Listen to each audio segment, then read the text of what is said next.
கற்பகம் ஈன்ற கமல் பட்டினை உடுத்து கலைமலிந்த பொற்கழல்கள் கால்மேற் பொலிவித்து பிற்பகரம் சூளா மணிசேர் முடிகவித்து சுட்டிசேர் வளாக அதற்பட்டம் மண்ணுவித்து தோளா மணிமகர குண்டலங்கள் காதுக்கு அணிந்தாங்கு அணிவயிற கண்டிகை பொன்னான் பணிபெரிய ஆரம் அவை பூண்டு அணிதிகழும் சன்ன வீரம் திருமார்பில் வில்லிலக ஏருடைய என் தோட்டு கேயிரமும் பெய்துதர பந்தனமும் கண்டோர் மணமகிழ கட்டுரி கொண்டு தோள்களுக்கு கடிசூத்திரம் புனைந்து கங்கணங் கைவெய்து வடிவுடைய கோலம் புனைத்தாங்கு அடிநிலை மேல் நந்தி மாகாளர் கடைகழிந்த பொழுதத்து வந்து பசுக்கள் இரு குறைப்ப அந்தமில் சீர் எண்ணருங் கீர்த்து எழுவர் இருடிகளும் அண்ணல் மேல் ஆசிகள் தாமுணர்த்த ஒன்னிறத்த அப்படின்னு பாட்டு தொடங்குது. இப்போ இதுக்குள்ளதெல்லாம் பார்த்துருவோம்.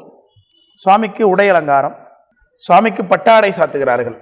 இந்த பட்டாடை என்பது கற்பக மரத்தினாலே கொடுக்கப்பட்டது என்று சொல்கிறார். கற்பகம் ஈன்ற கமல் பட்டினை உடுத்து. இந்த கற்பக மரம் விரும்பியதை கொடுக்கக்கூடிய விஷயம். அதனால தான் ஒரு கதை கூட சொல்லுவாங்க.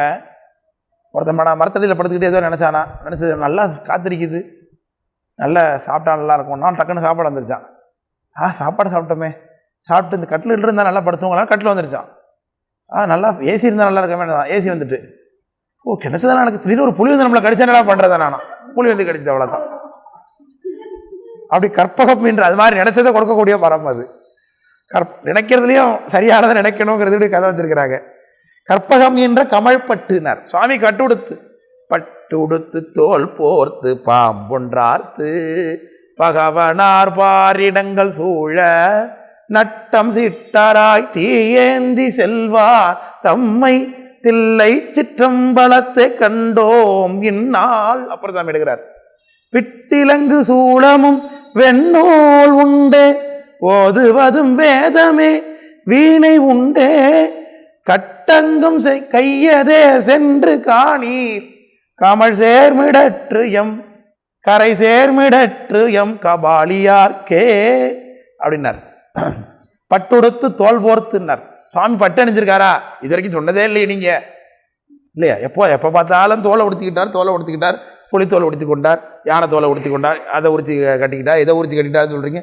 பட்டு அணிஞ்சிருக்காரு இவ்வளோ சொல்லவே இல்லை எங்களுக்கு. அப்புறம் தான் சொல்றாங்க அதை பட்டுடுத்து தோல் போர்த்துனார்.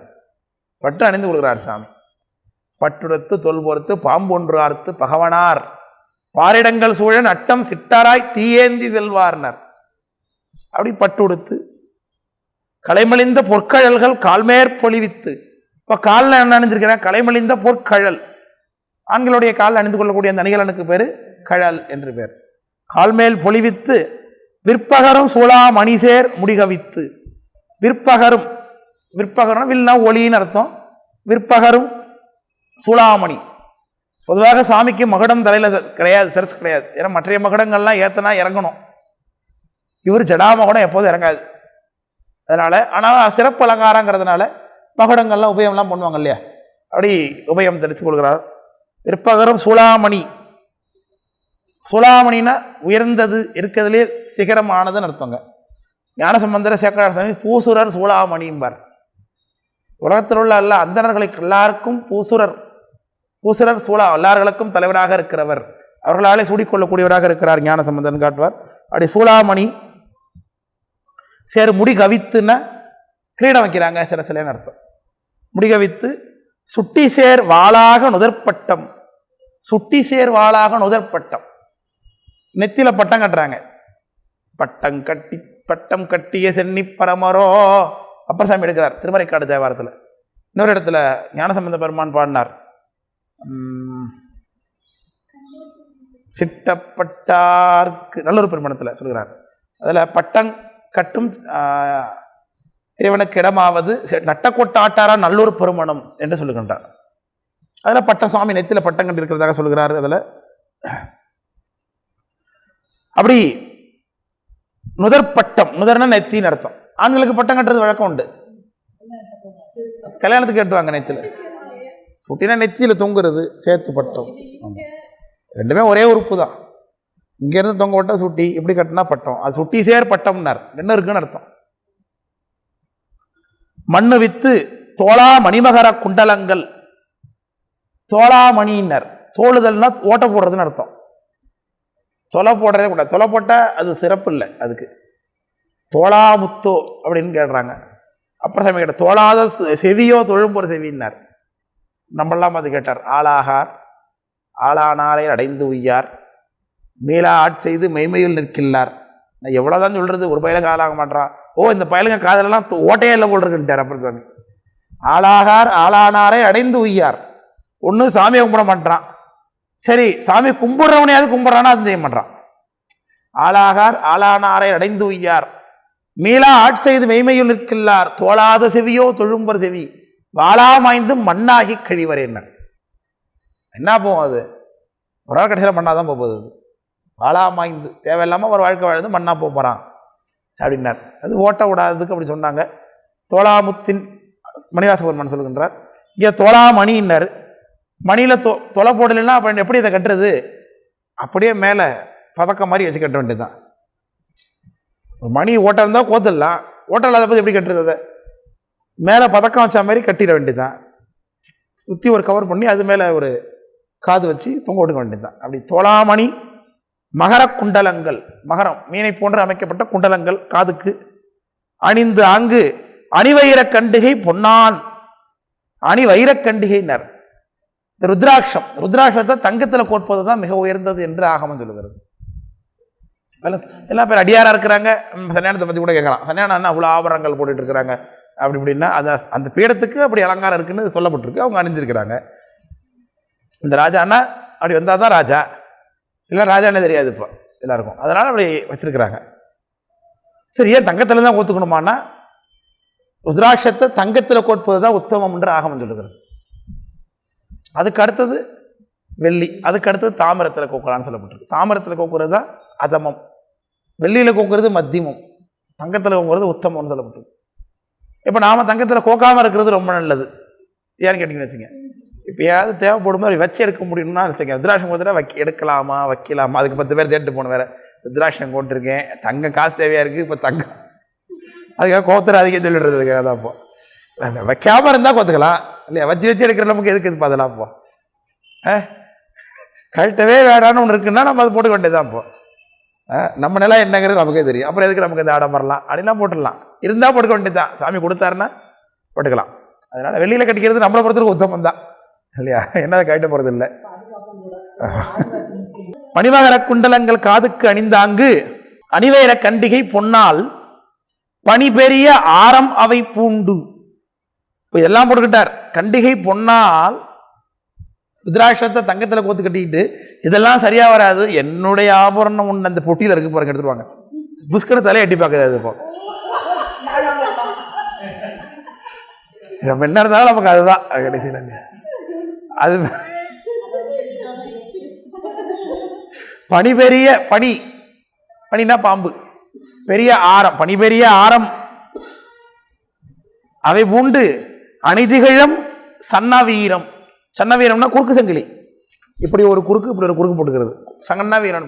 இந்த காவடி தூக்குறவங்க, கரகாட்டம் தூக்குறவங்க, கரகம் தூக்குறவங்கலாம் போட்டு போகிறாங்க பாருங்க, குறுக்கு மாலை, அதுதான் சன்னவீரம்னு பேர். இந்த காலத்தில் தங்கத்திலேயே சங்கிலியாகவே அணிஞ்சிருப்பாங்க, அதான் சன்னவீரம். அது அந்த காலத்தில். அதனால ஆரம் அவை பூண்டு அணிதிகழ சன்னவீரம் திருமார்பில் வில்லிலக அப்படி ஒளி கொடுக்க ஏர் உடைய என் தோற்கும். அந்த இடத்துல சில பாடல்கள் வந்து என் தோட்டும்னு இருக்கும், என் தோட்டம்னு தான் தப்பு, என் தோற்கும்னு மாற்றிக்கணும். அதை என் தோளுக்கும். சாமிக்கு எத்தனை தோல்? என் தோல் வீசி நின்ற ஆடம்பரான் தானே கண்ணால் காண்பீன்களோ அப்படின்னார். அப்படியே 8 தோளுக்கும் என்ன பண்ணுறாங்க? கேயுரம். கேயுரம்னா இங்கே தோள்பட்டை, அது 8 தோளுக்கும் சாத்துறாங்க. பெய்து உதரபந்தனம். உதரபந்தம்னா உதரத்தை பந்தப்படுத்துறது, இறுக்கி கட்டுன்னு வைத்த அந்த காலத்து வழக்கம் அது. உதரபந்தனம், உதரபந்தம். உதரபந்தனமும் கண்டோர் மணமகிழ கட்டுரி. பார்த்தவங்க எல்லாரும் மணமகிழ இதெல்லாம் கட்டி கொண்டார் சாமி, அணிகரெல்லாம் தத்தி கொண்டார். அப்புறம் கொண்டு தோள்களுக்கு கடிசூத்திரம். கடிசூத்திரம்னா, சூத்திரம்னா நூல், அப்போ கடிசூத்திரம்னா நூலால் கட்டப்பட்ட. சன்னியானெல்லாம் பார்த்தீங்கன்னா இந்த தோலில் கட்டியிருப்பாங்க பாருங்க, ருத்ராட்சம் மாதிரி, அதுதான் கடிசூத்திரம். புனைந்து கங்கணம் கை பெய்து, இந்த முனிக்கையில் போட்டுக்கிறது கங்கணம். கங்கணம் கட்டிட்டு திரியுதேங்கிறாங்கல்ல, அப்போ எங்கே கங்கணத்தை எங்கே கட்டுவாங்க? எல்லாரும் கழுத்தில் கட்டிப்பாங்க, கங்கணம் கையில் கட்டுறது. அந்த கங்கணம், அந்த வளையல் தான். ஆண்களுக்கு கங்கணம், பெண்களுக்கு வளை என்று சொல்வது. அப்படி கங்கணம் கை பெய்து வடிவுடைய கோலம் புனைந்து, சாமி வடிவுடை, நல்ல வடிவுனாலே அழகுன்னு அர்த்தம், நல்ல வடிவமாக இருக்காங்கங்கிறாங்களே. வடிவுடை கோலம் புனைந்து அங்கு அடிநிலை மேல் நந்தி மாகாளர் கடைகழிந்த பொழுது, ரொம்ப அவருடைய பர்சனல் ரூம், அந்த ரூமை காவல் காக்கிறது யார் யார்? நந்தி மாகாளர். சிவபூசையில் பார்த்தீங்கன்னா பட்சும துவாரபாலகர்கள் பூசைன்னு ஒன்று பண்ணுகிறார்கள் எல்லாரும். அது மொத்தம் சுவாமிக்கு 4 வாசல், 4 பக்கமும் 4 வாசல், 4 பேர் காவல் காக்கிறாங்க. நந்தி மாகாளர், கங்கை யமுனை, அப்புறம் சரஸ்வதி, லக்ஷ்மி, கணபதி. அவர் நம்ம ஆவானம் பண்ணி பூஜை பண்ணுறோம், அவர் காவலில் வந்துட மாட்டார், வருவாருங்க. அவர் பூஜை பண்ணுறதுனால நம்ம முன்னாடி வச்சு பூஜை பண்ணி ஆரம்பிக்கிறோம். அதான் சரஸ்வதி, மொத்தம் 8 பேர் இருப்பாங்க, அவர் சேர்த்த 9 பேர் வந்துடுவாங்க. சரிதானே? நந்தி மாகாளர், கங்கா யமுனா, சரஸ்வதி லக்ஷ்மி, அப்புறம் வாசுவதி பிரம்மன், அஸ்திர துவாரபாலகர், 8 பேர். 4 வாசலுக்கு இவங்க 2 பேர் தான் 2 காவல். அவங்கள பூஜை பண்ணும்போது விநாயகர் சேர்த்து பூஜை பண்ணி பண்ணுறீங்க. கோஷ்டியாக இருந்தாங்கன்னா அந்த கூட்டத்தில் விநாயகர் இருப்பார் எப்பொழுதும். இந்த கோஷ்டி, அந்த கோஷ்டிக்கு பூசல் வந்துடக்கூடாதுன்னு அவர் கூட வச்சுட்டாங்க. உங்களுக்கு பின்னாடி ஒரு கோஷ்டி வருதுங்க, அங்கேயும் விநாயகர் இருக்கிறார். இவரே சொல்கிறார், அதை கூட்டமாக இருந்தால் அங்கே விநாயகர் இருப்பார் மேக்ஸிமம். அதனால் அப்படி விநாயகர் சேர்த்து பூசை பண்ண கொண்டுருவாங்க. நந்தி மாகாளருங்கிறது ரொம்ப பிரதான வாயிற்காப்பாளர்கள் இல்லையா? நந்தி மாகாளம் வாயிற்காப்பா கொண்டான், அப்பர் சாமியே சொல்லுகிறார் அதை தேவாரத்தில். ஆமாம், அது மெயின், அவங்க மெயினில் அங்கே இருக்காங்க. நந்தி மாகாளர் அவங்க தண்டி குண்டோதரன் வெங்கிரிடின்னு ஒரு பாட்டில் அப்பர் சாமியே சொல்கிறார், நந்தி மாகாளர் வாயிற்காப்பா கொண்டான் அப்படின்னார். 2 பேரும் ஏன் எப்படி அப்படிதான் வைக்கணுமே?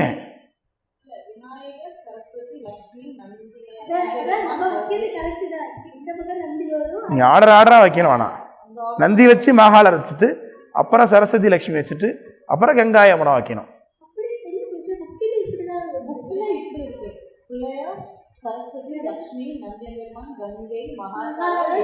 அது அவங்க சொல்லியிருக்கிறது கரெக்டாக தான் இருக்கும். அது நீங்கள் அப்படி வைக்கும்போது நீங்கள் வைக்கணும். முதல்ல நந்தியை வச்சுட்டு மாகாளர் அங்கே வச்சு, அப்புறம் திரும்பி கங்கையை வச்சு, அப்புறம் யமுனை வச்சு, அப்புறம் சரஸ்வதி லக்ஷ்மி வைக்கணும். ஜோடி ஜோடியாக தான் அவங்கள ஆவாகனம் பண்ணணும்.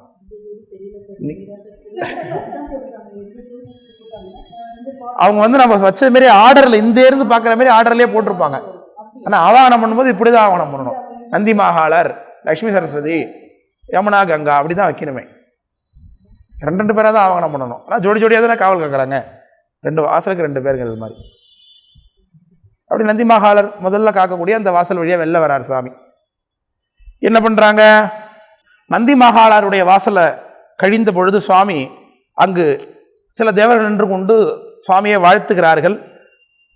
நந்தி மாகாளர் கடைகழிந்த பொழுதத்து வந்து வசுக்கள் இருக்குறைப்ப, அஷ்டவசுக்கள் சொல்றாங்க பாருங்க. தேவர்கள், எங்கேயிருந்து தேவர்களுடைய கூட்டம் தொடங்குகின்றது. அஷ்டவசு, மொத்தம் 33 கோடி தேவர்கள் சொல்றாங்க பாருங்க. 33 தேவர்கள், அந்த 33க்கும் ஒன்றுக்கும் ஒரு கோடி பரிவாரம், அதை வைத்துக்கொண்டு 33 கோடி தேவர் என்றது வழக்கம். இந்த 33 கோடியில் ஒரு 7 பேர் அஷ்டவசுக்கள், 8 பேர் அஷ்டவசுக்கள் என்று சொல்கிறார்கள். அந்த அஷ்டவசுக்கள் யார் யார்? அஷ்டவசுக்கள் சோமன், அனிலன், அனலன், பிரத்யுஷா, பிரபாசன், பிரத்யுஷா. இதில் பேர்லாம் அதில் ஒன்றும் இல்லை, நான் ரெஃபர் பண்ணியிருந்தேன். அனலன், ஆப்தன், அனிலன், துருவன், சோமன், பிரபாசன், பிரத்யூஷன். இதான் பிரத்யுஷன் அப்படின்னு. இந்த 8 பேர் தான் கங்கைக்கு புதல்வராக பிறப்பாங்க மகாபாரதத்தில். இந்த அஷ்டவசுக்களும் போய் வசிஷ்டருடைய ஆசிரமத்தில் போய் ஒரு பிரச்சனை பண்ணிடுவாங்க. அது பிரச்சனை பண்ணதுனால அவங்களுக்குலாம் சாபம், போய் மனிதனாக போகிறாங்கடான்னு, தேவர்களாக இருக்கிறீங்களா மனுஷனாக போகிறாங்கடான்னு. அதில் ஒருத்தன் மட்டும் இந்த பிரபாசன் ஒருத்தர் காப்பாங்க, அவன்கிட்ட ரொம்ப கூடுதலாக தப்பு, ரொம்ப திமிராக இருப்பான்.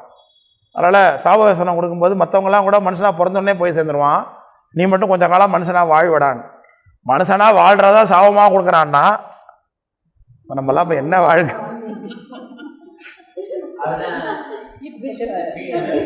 பீஷ்மர். நந்தி மாகாளர் கடைகழிந்த பொழுதத்து வந்து பசுக்கள் இருக்குறைப்ப, இருக்கு என்பது வேதத்தை குறிக்குது, ரிக் வேதம் இல்லையா? வேதத்தை சொல்லி சாமியை வாழ்த்துறாங்க. வெளியில் வந்த உடனே சாமிக்கு அந்த வாழ்த்து. அப்படி இறைவன் வெளியில் எழுந்தருளிய உடனே அந்த வசுக்கள் எல்லாம் வேதங்களை சொல்லி வாழ்த்துக்கிறார்கள். அது ஒரு முக்கியமான உபசரணை. பெரியவங்க வரும்பொழுது வேதத்தை ஓதுவது என்பது. அப்படி சாமி வரும்பொழுது வேதத்தை வசுக்கள் தேவர்களே ஓதுறாங்க வேதத்தை. அடுத்து நடக்குது, எண்ணரும் கீர்த்தி 70 இருடிகளும், சப்த ரிஷிகள் என்று சொல்றாங்க பாருங்க. 70 இருடி சப்த ரிஷிகள் ரொம்ப ஃபெமிலியரான அவங்க தான். அவங்க அகத்தியர் புலத்தியர் இவங்களாம் இருக்கிறாங்க. அதில் 7 பேர். அந்த 7 முனிவர்களும் சேர்ந்து அவர்கள் ஆசீர்வாதம் சொல்கிறார்கள் சாமிக்கு. அண்ணல் மேல் ஆசிகள் தாமுணர்த்த. சுவாமிக்கு ஆசீர்வாதம் தேவையா அப்படின்னா, சாமியை வாழ்த்துறது தான் இந்த இடத்துல ஆசீர்வாதம். சாமியை வாழ்த்து கொண்டோம். பல்லான் நமச்சிவாய வாழ்க, நாதன் தாள் வாழ்க, இமைப்பொழுதும் என் நெஞ்சின் நீங்காதான் தாள் வாழ்க, வாழ்த்து தானே. இப்போ வாழ்கன்னா சாமி வாழ போறாரா? அவருக்கு வாழ்வும் இல்லை தாழ்வும் இல்லை. அவரை வாழ்த்த வாழ்த்த நாம வாழ போறோம். அதான் அவருக்கு பல்லாண்டுக்கு ஒரு நாள் நமக்கு பல்லாண்டு இல்லையா? அப்படி வாழ்த்துகிறார்கள், ஆசீர்வாதம் சொல்லுவாங்க. சாமிக்கு ஆசீர்வாதமும் உண்டு. சில இடங்களில் இப்போ கோயிலெல்லாம் பூஜை, சாமிக்கு திருக்கல்யாணம் நடக்கும் 7ஆம் திருநாள் அன்னைக்கு. கல்யாணத்தினப்போ தாலி, சாமி அம்பாளுக்கு தாலி கட்டின உடனே அப்புறம் அந்த குருக்கள் யார் தாலி கட்டி வச்சாரோ அந்த குருக்கள் என்ன பண்ணுவார், அந்த உத்திரியத்தை தோளில் போட்டுக்கிட்டு அப்படி கையில் வாங்குவார். பார்த்துருக்கீங்களா? அப்போ மற்ற அந்தரங்கள்லாம் வந்திருக்கவங்களாம் அக்ஷதையை எடுத்து அதை மந்திரபூர்வமாக ஆசீர்வாதித்து அதை போடுவாங்க. அப்படி இப்படி அதுக்கு சோபனா அக்ஷதைன்னு பேர். அதுக்கு சோபனம்னா வாழ்த்துன்னு அர்த்தம். நிறைவுல பண்ணுறது. நம்ம திருமணத்தில் கூட பூசையில் சோபனம் கடல் சூழ் புவிக்கு, சோபனம் மறைவானருக்கு வருது. மறையில் வாழக்கூடிய சுவாமிக்கு சோபனம் சைவ சமயத்துக்கு, சோபனம் சுப சோபனமே. சோபனம் என்றால் வாழ்த்து, மங்களம்னு அர்த்தம். சோபானம்னா படின்னு அர்த்தம். சோபானம் வேற, சோபனம் வேற. நிறைய பேர், சில பேர் சில ஒரு முக்கியமான அறிஞர் எடுத்து பேசுறது எனக்கு காதில் வாங்கினேன். சோபானம் ஒன்று தான் அப்படின்ட்டு. சோபானம்னா படி இல்லையா? பெருகு பேணு தத்துவங்கள் என்னும் பெருகு சோபானம் ஏறி, அந்த இடத்துல படி ஏறினார் கண்ணப்ப நாயனார் மலை மேலே அப்படின்னு அங்கே சொல்கிறார். இன்னொரு இடத்துல மணக்கஞ்சார் நாயனார் வீட்டுக்கு வரார் சாமி மாவரதியர் கோலத்தில். வரும்பொழுது இங்கே என்ன ஒரே மங்கள கோலமாக தெரிகிறது, என்ன உங்கள் வீட்டில் விசேஷமா அப்படின்னார். ஆமாம், என்னுடைய மகளுக்கு திருமணம் நாயனார். ஓ, மற்றுமக்கு சோபனம் ஆவதுன்னார் அங்கே. அப்போ மங்களம் உண்டாகட்டும்னு அர்த்தம், நல்லது நடக்கட்டும் என்று அர்த்தம். அப்போ சோபனம், அது சோபனாட்சதை அப்படின்னு அங்கே சாமிக்கே அது இப்படி போடுறது வழக்கமாக இருக்குது. இது கல்யாணத்தில் உண்டு, கல்யாணத்திலே உண்டு. இப்போ பிராமணருடைய கல்யாணத்தில் மட்டும் இதெல்லாம் வச்சுருக்கிறேன். மற்ற கல்யாணத்தெல்லாம் சீக்கிரம் அவர் முட்டை கட்டி அனுப்பிவிட்டா தான் நம்ம அப்போ தான் நம்ம கொண்டாட்டம்லாம் பண்ண முடிகிறத, குருக்களை சீக்கிரம் அனுப்பி விட்றது நல்லது அப்படின்னு வச்சுருக்கிறோம் நம்மளாம் அப்போ இல்லையா? அப்போ அதெல்லாம் அவங்க முழுசாக பண்ணுவாங்க. கல்யாணத்துக்கு என்னென்ன பரிமுறை இருக்கோ எல்லா சடங்குகளையும் விரிவாக செய்வார்கள். அப்படிலாம் இருக்குன்றிருக்கு. ஆமாம், அப்படி ஆசிகள் இன்னும் எல்லா கோயில்கள்லேயே கும்பாபிஷேகத்தில் தீவார்த்தனை பண்ணும்போது ஆசீர்வாதம் சொல்லுகிறார்கள் எல்லாருக்குமே. அது சர்வேஜனோ சுகினோ பவந்து நந்து தாஸ்து அப்படின்னு சொல்லுகிறார்கள் பாருங்க. அது மாதிரியான ஆசீர்வாதங்கள் எல்லாம் சொல்லுகிறார்கள். சாமிக்கு ஆசீர்வாதம் தேவையில்லை, அவரை தரிசிக்கிறவர்களுக்கெல்லாம் அந்த ஆசீர்வாதம் தேவை தானே. அப்படி ஆசி கூற எண்ணரங்கீர்த்தி 70 இருடிகளும் அண்ணல் மேல் ஆசிகள் தாமுணர்த்த பொன்னிறத்த பன்னிருவர் ஆதித்தர் பல்லாண்டு எடுத்து செய்ப்ப அப்படின்னார். இப்போ ஆதித்தர்கள் 12 பேர் ஆதித்யர்கள் என்று சொல்லுவாங்க பாருங்க. ஒவ்வொரு ஆதித்தர்னா சூரியன் அர்த்தங்க. 12 ஆதித்யர்கள் இருக்கிறாங்க. அதில் மகாதேவன் அப்படின்னு இருக்கிறாங்க. சங்கர்ணன், அவங்க விஸ்வாவசு. ஆதித்தர்களுடைய பேரு விஸ்வாவசு, ஆரியமான், துவஷ்டன், ஆரியவான், துவஷ்டன், சாவித்திரன், பகன்,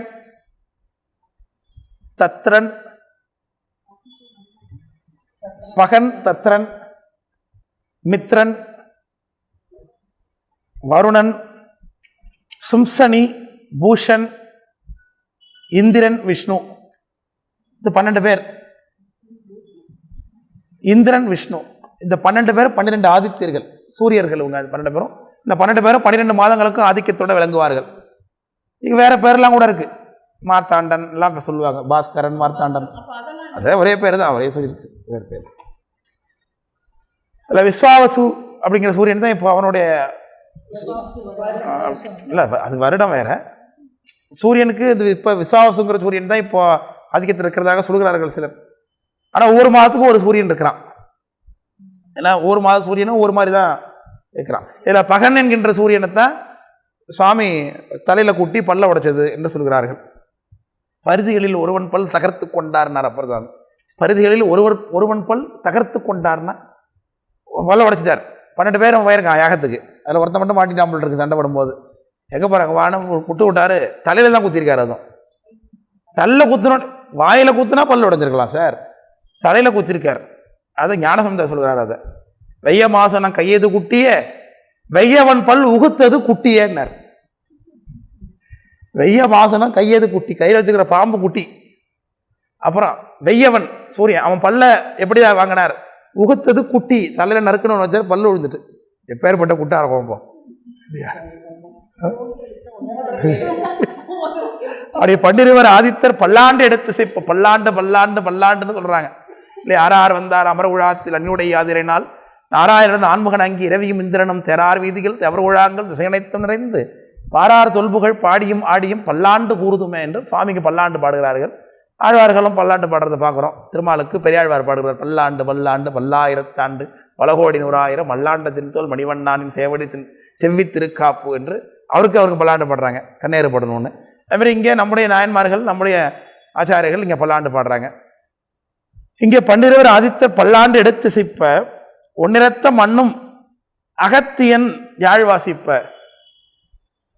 அகத்தியன் யாழ் வாசிப்ப. இந்த இடத்துல மகதியன்னு சில இடத்துல இருக்கு. மகதிங்கிறது நாரதருடைய யாழுக்கு பேர், மகதின்னு பேர். நாரதர் கையில் வச்சிருக்கக்கூடிய யாழுக்கு பேர் மகதி. இங்கே யாழ் பின்னாடி நாரதர் வேற இடத்துல வந்துடுறார், அதனால இப்போ நாரதர் கிடையாது, அதனால அகத்தியன் தான் அது. அகத்தியன் யாழ் வாசிப்ப பொன்னியலும் அங்கி கமழ்தூபம் எந்த. அங்கின்னா நெருப்புன்னு அர்த்தம். நெருப்பு புகையோட சம்மந்தப்பட்டவர், அதனால அவர்கிட்ட என்ன டியூட்டி கொடுத்துட்டாங்க, சாம்பிராணி போடுறது, குங்குலி துப்புறாங்கல்ல. அதெல்லாம் நடராஜா வரும்போது நல்லா புகை போட்டு விட்ருவான். சார் சாமி தான் உனக்கு தெரியக்கூடாதுதான்டா புகையா போடுறேம்மா. சாமி புறப்பாடாக வருவார் ரிஷபத்தில், அதை பார்க்கணுங்கிறத கொடான கோடி கண்கள் குவிச்சுன்னு பார்த்துட்டு இருப்பேன். கரெக்டாக அப்போ வந்து நல்லா விசிறி விட்டுருவாங்க. அப்போ தான் சார் சாமியே தெரியல, எப்படி பார்க்கறது இல்லை. அப்படிதான் சார் சிதம்பரத்தில் நடராஜா புறப்பாட்டுக்கு ஒரு 1000 கால் மண்டபத்தில் எல்லாம் பார்க்கறது கூட்டமாக கூடி இருக்கும். அங்கே ஒரு ஆள் வந்து போடுறார் புகை. எப்படி இவர் அங்கி போடுறார். அங்கி கமல் தூபம், கமல்னா வாசனை. சுவாமிக்கு தூபம் ரொம்ப பூசையில் ரொம்ப முக்கியமானது. ஹிருதயாய தூபம் சுவாஹா என்று சாமி ஹிருதய மத்தினால தூபம் சமர்ப்பிக்கணும் பூசையில். சலம்பூவோடு தூபம் மறந்தறியன், தமிழோட இசைப்பாடல் மறந்தறியன் என்று அப்பர் சாமியோடு எடுக்கிறார். பெரும்புலர் காலை மூழ்கி பித்தருக்கு பத்தராகி அரும்போடு மலர்பறி திட்டங்கு ஆர்வத்தை உள்ளே வைத்து விளக்குனல் விதியினால் இடவல்லார்க்கு கரும்பனல் கட்டி போல்வார் கடவுர் விரட்டினாரேன்னு தேவாரம். அப்போ அங்கி கமல் தூபம் ஏந்தனும் விசிறி விடக்கூடாதுன்னு சொல்லிட்டு இருப்பதுல பிரமாணம் இருக்கு இப்போ. ஆமாம், தூபம் ஏந்தடி காமிக்கணும் தூபத்தைன்னு. நல்லா ஒரு பிளாஸ்டிக் விசிறி வச்சுக்கிட்டு நல்லா வீசக்கூடாது அப்படி இருக்கு. கமல் தூபம் ஏந்த யமன் வந்து மங்கள வாசகத்தால் வாழ்த்துரைப்ப. இந்த யமன் வந்து மங்கள வாசகம் சொல்லுகின்றார். நம்மளை பார்த்தா என்ன ஏமா இற்றைக்கும் இல்லையோ பிறவாமை பாவி அப்படின்னு நம்மளை பார்த்தா கேட்பாயாமா, எத்தனை காலம் தானே எவ்வளோ வந்துட்டு இருக்கா அப்படின்னு. மங்கள வாசகம் யமரம் வஸ்திங்க. நம்ம நினைக்கிறோம் யமன் தான் என்னமோ பயங்கரமான தேவதை போல் இருக்கு அப்படின்னு நினைத்து கொண்டிருக்கிறோம். ஆனால் யமன் சுவாமிகிட்ட ரொம்ப நெருக்கமாக இருக்கார் இல்லையா? கருவி வீழ் காலன் மார்பில் சேவடி கமலம் சார்த்தின்னார் திருவிளையாடல் புராணத்தில். மேலும் சென்று அறிந்திலன் ஆண்முகன், கீழும் சென்று இடந்து அறியலன். திருமால் கீழையும் போக பார்க்க முடியல, மேலே திருமால் பிரம்மா போனா பார்க்க முடியல. ஆனால் காலன் அறிந்தான் அறிதற்கு அறியான் கழலடியன்னர். யமன் தான் அந்த மார்பு கால திருவடியில் கிட்ட பார்த்து அதோட உடனே மார்புல ஹிருதயத்தில் வாங்கி கொண்டான். அதே சொல்றாரு. கருவி வீழ் காலன் மார்பில் சேவடி கமலம் சார்த்தி சிறுவனுக்கு ஆயுள் இந்த சேவகப் பெருமாள் மேய அரைபுணர் பழனம் ஊதூர் திருக்கடவூர் என்று திருவிளையாடல் புராண அர்ச்சனை படலத்தில் வருது. அப்போ ஆமாம், அது ஒரு அங்கே ஒரு சரித்திரம் இருக்கு. அப்படி யமன் மங்கள வாசகத்தால் வாழ்த்துரைப்ப. அவனுக்கு எப்போது ஒன்னே ஒன்று தான் தெரியும், அவன் உயிரை எடுத்துரு, அந்த லாரி அவனுக்கு நேராக விடு, அதை மாட்டாவது குறுக்க விடு, அந்த நாயை முதல்ல குறுக்க, அதெல்லாம் தான் அவன் சொல்லவே தெரியும். இப்போ அது நமக்கு அதெல்லாம் இல்லையா? ஆஃபீஸுக்கு வேகமாக போக லேட்டாக தான் போவான். பார்த்தாலும் ஒரு நாள் நாயை குறுக்கோட்டா சரியாக வரவான்னு விட்டு பார்ப்பான் அவன். அங்கே கிடையாது, மங்களா வாழ்த்து இல்லையா, மங்களம் பாடுறான் யமன். ஜெயமங்கலம் நித்ய சுபமங்கலம் அப்படின்னு பாடுறாங்க இல்லையா.